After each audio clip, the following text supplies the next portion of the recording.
Hello guys, আসসালামু আলাইকুম। সবাই কেমন আছেন? আসলে সবাই ভালো আছেন। তো নতুন আরেকটি ব্লগ ভিডিও নিয়ে আপনাদের কাছে আসলাম।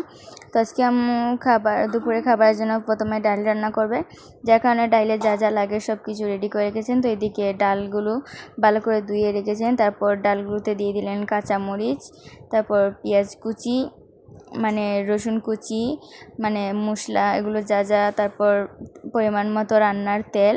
তো এগুলো সব কিছু একসাথে মাখা করে তারপর আম্মু পরিমাণ মতো পানি দিয়ে এগুলোকে ঢাকনা দিয়ে ডেকে চুলায় বসিয়ে রেখে দিলেন। এর কিছু সময় পর ডালগুলো ঢাকনাটা ওঠানোর পর দেখেন ডালগুলোতে পলো করছে। তো এবার আম্মু এগুলোকে একটু মানে অল্প একটু সময় নাড়া করে দিয়ে দিবেন। তো আমাদের ডালটা কিন্তু আজকে মেখে রান্না করেছেন, তো সবসময় রান্না করেন না, আজকে মেখে রান্না করেছেন। তো ডালটা আর কিছু সময় ঢাকনা দিয়ে ওঠানোর পর আমাদের ডাল রান্না হয়ে গেছে। তো এরপর আম্মু উপর থেকে কিছু ধনিয়া পাতা ছিটিয়ে দিয়েছেন। তো আজকে আমাদের দুপুরের জন্য ডাল রান্না হয়ে গেছে। তো পরবর্তীতে আরেকটি রেসিপি মানে আপনাদের সাথে শেয়ার করব। তো দেখেন অপর পাশে আম্মু একটা প্যানে আপনারা তেল দেখছেন। তো ওই তেলগুলো হলো আম্মু একটু আগে ইলিশ মাছ ভেজেছেন। তো এই ইলিশ মাছ ভাজাগুলোর তেল কিন্তু এখানে রয়ে গেছে। তারপরে আবার নর্মাল আরও মানে তেল এড করেছেন। তারপরে তেলে গরমটা হওয়ার পর তেলে দিয়ে দিলেন রসুন বাটা, পেঁয়াজ কুচি, তারপর দিয়ে দিলেন আদা বাটা। তো এগুলো দেওয়ার পর এখন সবগুলোকে একসাথে ভালো করে নাড়া করে দিয়ে দিবেন। তো এইগুলোকে কিছু সময় এরকম নাড়া করতে করতে পেঁয়াজ মানে রসুন আদাগুলোকে একসাথে কষিয়ে নেবেন।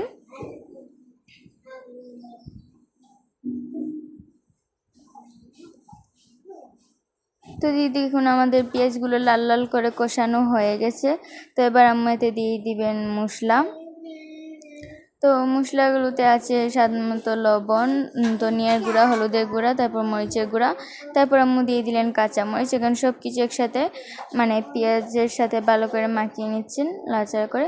তারপর অল্প একটু পানি দিয়ে দিলেন মশলাটা কষানোর জন্য। তো পানিটা দেওয়ার পর আরও কিছু সময়গুলোকে একসাথে নাড়া করে দিয়ে দিলেন। তো এবার এখানে আরও কিছু নাড়ার পর পরিমাণ মতো পানি দিয়ে আবার ঢাকনা দিয়ে ঢেকে রেখে দিলেন। ঢাকনাটা উঠানোর পর দেখেন এখানে পলো করছে। তো আমাদের যে মাছগুলো ভেজে রেখেছিলেন, তো এবার মাছগুলো দিয়ে দিবেন। তো এখানে আছে ইলিশ মাছ। তো আমাদের মাছগুলো কিন্তু বাজারটা আর দেখানো হয় নাই। তো এখানে মাছ কিন্তু আরও বেঁচেছিলেন। তার আগে আমার মানে স্কুলে পরীক্ষা ছিল, জানার পরীক্ষায় যাওয়ার আগে আমি মাছ দিয়ে ভাত খেয়ে নিয়েছি, যার কারণে মাছ এখানে কম। তো এখানে মাছটা দেওয়ার পর আর কিছু সময় লাড়াচাড়া করে ঢাকনা দিয়ে ঢেকে রেখে দিলেন। এর কিছু সময় পর দেখেন আমাদের ইলিশ মাছ রান্না হয়ে গেছে। তো এর উপর দিয়ে ধনিয়া পাতা দিয়ে দিলেন। তো এর কিছু সময় পর আবার ঢাকনা দিয়ে ঢেকে রেখে দিলেন।